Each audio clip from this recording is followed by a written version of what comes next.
exist until Islam will obliterate it just as it obliterated others before it. And it continues, the day of judgment will not come until Muslims fight the Jews and kill them. Now let me remind you of another charter, one that some of you seem to have forgotten, the UN Charter, which was formulated in the wake of the horrors of the World War II and the Nazi genocide of the Jewish people. The Charter of the UN calls to, and I quote, reaffirm faith in fundamental human rights, practice tolerance, and maintain international peace and security. Sadly, in today's debate, we are not seeing a defense of the goals laid out for the UN, but rather an indifference to Hamas's charter, which, like the Nazis, is committed to the genocide of the Jewish people. We see an attempt to create a false moral equivalence, an immoral equivalence between Israel, a democracy that seeks peace and abides by international law, and a murderous terrorist organization with an ideology similar to ISIS that is carrying out the double war crime of firing at Israeli civilians while hiding its weapons behind Palestinian civilians, using them as human shields. This is what today's debate should be about. It is about who takes steps to support the values of the UN Charter and who takes steps to ignore the values of the Hamas Charter. It is about who is on the side of extremism and hate and who is on the side of moderation and dialogue. It is about who has the moral courage to support a democracy fighting radical terrorists and who has sunk to such depth of moral depravity that they equate between the two. Every speaker here today that fails to unequivocally condemn Hamas, that fails to distinguish between Hamas's war crimes and Israel's self-defense, that chooses to demonize Israel rather than supporting its heroic efforts to dismantle Hamas's terrorist infrastructure, is only strengthening extremist forces, encouraging terrorist groups to use civilians as human shields, and undermining the chances for peace. For years now, Hamas has held Israeli citizens and the bodies of our soldiers hostage.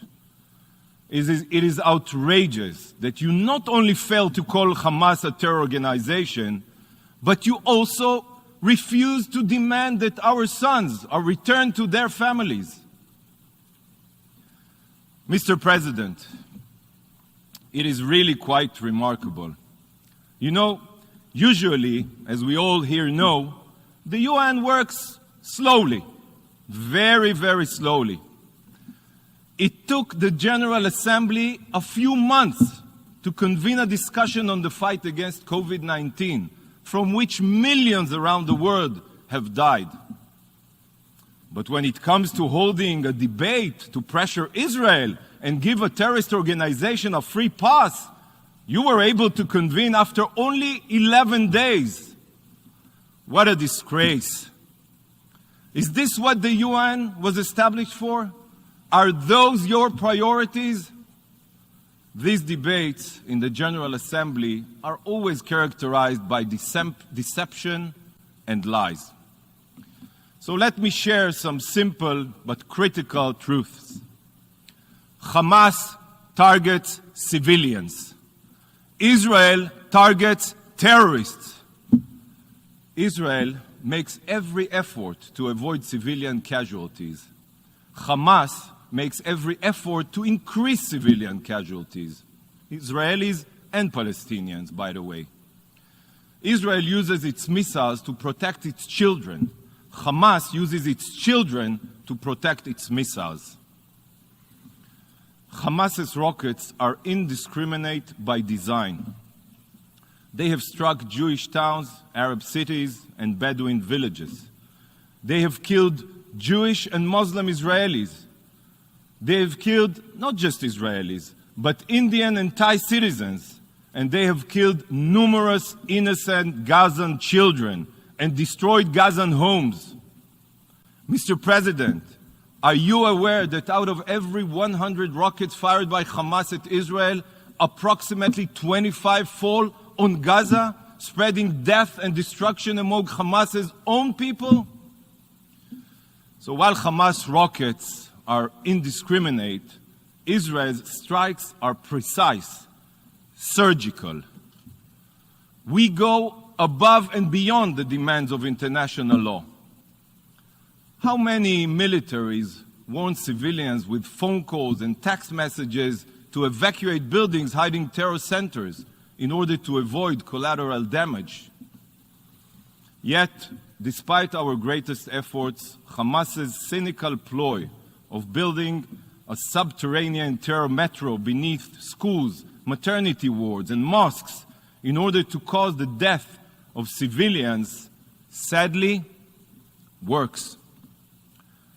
But we must not forget, Hamas is to blame for those fatalities as well.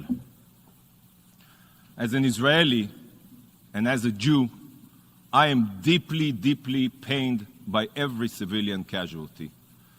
But while Israel sees every civilian death as a tragedy, Hamas sees every Israeli civilian death as a victory in its campaign of jihad, and every Palestinian civilian death as a victory in its propaganda campaign.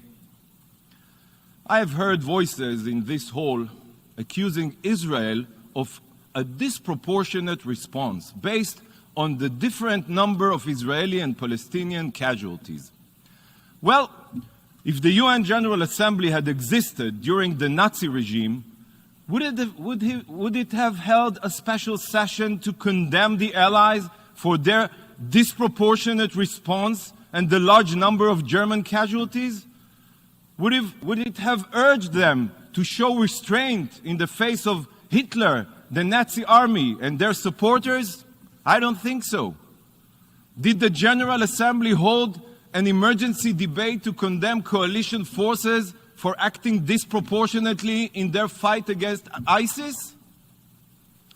You and everyone around the world know the answer to that question. And let me be clear. This is not a war between Israel and the people of Gaza. No.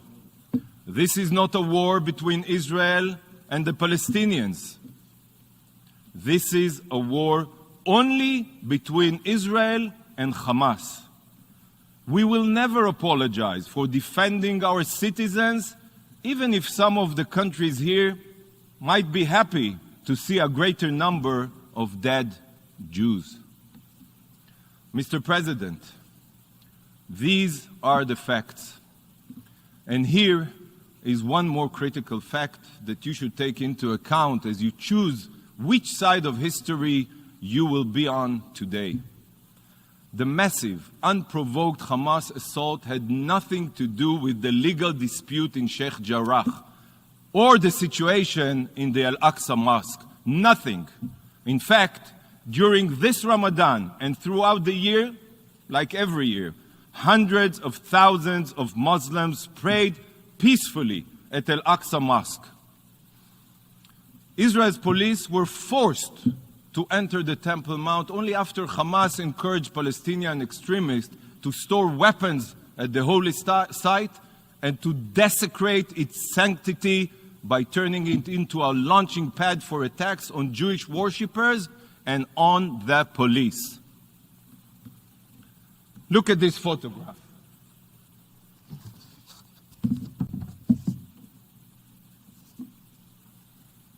Is this the way to treat a sensitive holy site? Who undermined the holiness of this site? The police that worked to restore order and to quickly reopen the site for prayers? Or the rioters who repeatedly launched violent attacks? You all know, and you know what? Even the Palestinian representative here today knows that Hamas's premeditated assault had nothing to do with any Israeli action. None. This was all the result of Hamas's frustration with President Abbas's decision to cancel the election and its desire to increase its political influence in East Jerusalem and the West Bank. Hamas seeks to replace the Palestinian Authority and take control of the Palestinian territories. So after the elections were cancelled, again, by the way, it decided to launch a war of aggression against Israel. Suddenly, Hamas leader Mohammed Deif, who has been silent for years, was threatening Israel would pay a heavy price if an Israeli court went ahead and ruled on a property dispute in Jerusalem. Have you asked yourself why the Hamas leadership in Gaza would be commenting on a legal dispute in Jerusalem that has been going on for years?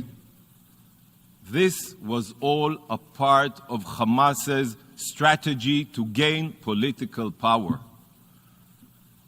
You all know that Israel did everything to de-escalate the situation. Our efforts were met with rockets on Jerusalem, rockets on our capital. You cannot fire at our capital and then pretend you want a ceasefire. Israel wants a ceasefire, but only after significantly degrading Hamas's terror machine. We are looking for a cure and not a band-aid. And yet, you have once again been calling on Israel to exercise restraint when facing hundreds of indiscriminate attacks every day. Every day. Let me ask you a question. What would you do if it was you? If it was your civilians under fire? If it was your family running to the bomb shelters? How would you want the international community to respond? Would you be responding differently if jihadi terrorists were firing thousands of rockets at Istanbul or Tripoli? Think about it.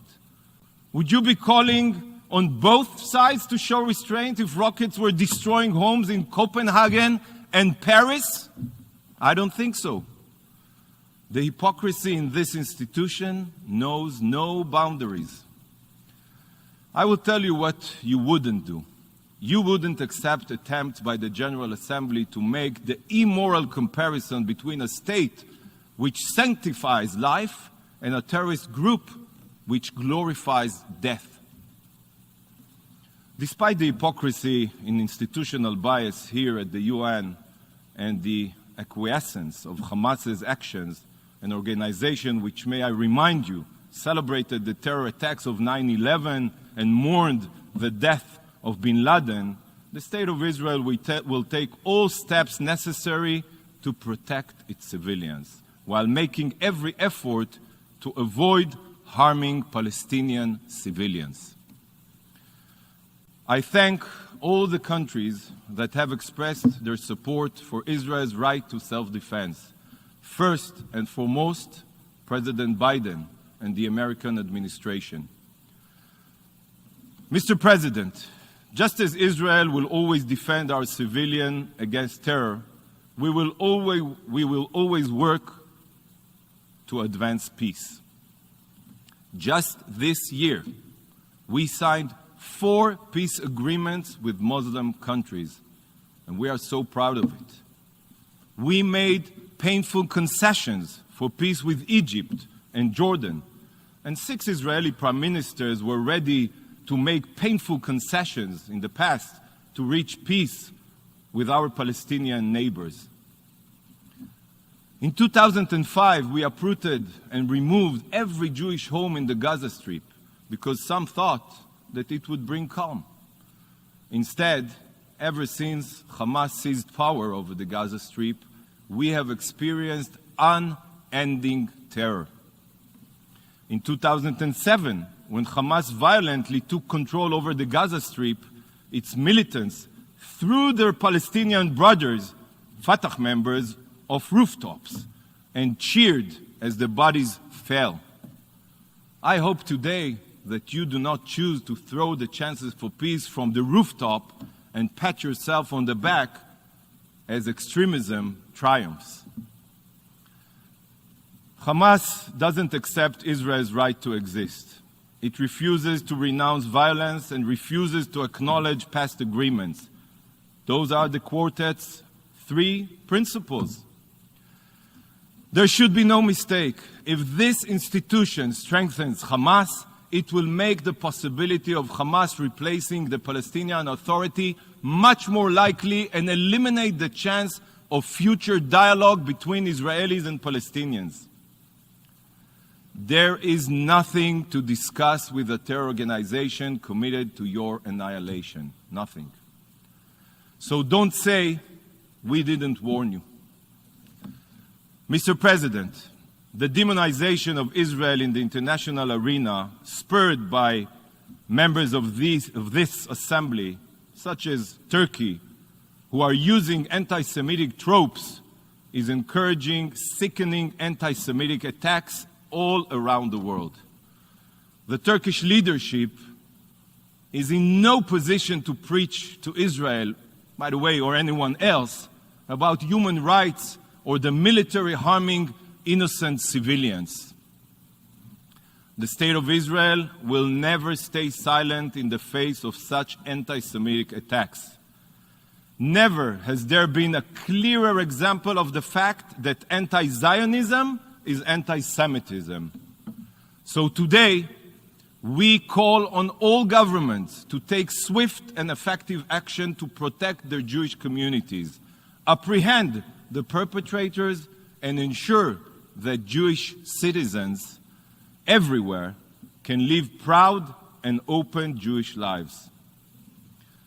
Mr. President, in the face of those here who have chosen the values of the Hamas Charter over the values of the UN Charter, I stand here as a proud representative of the State of Israel.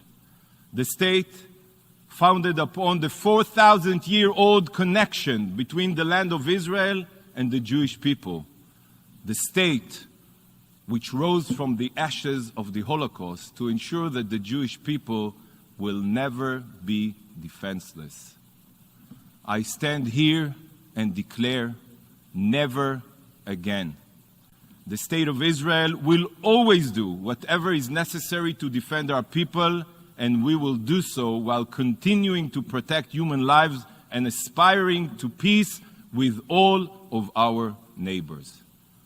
Thank you, Mr. President. I thank the distinguished representative for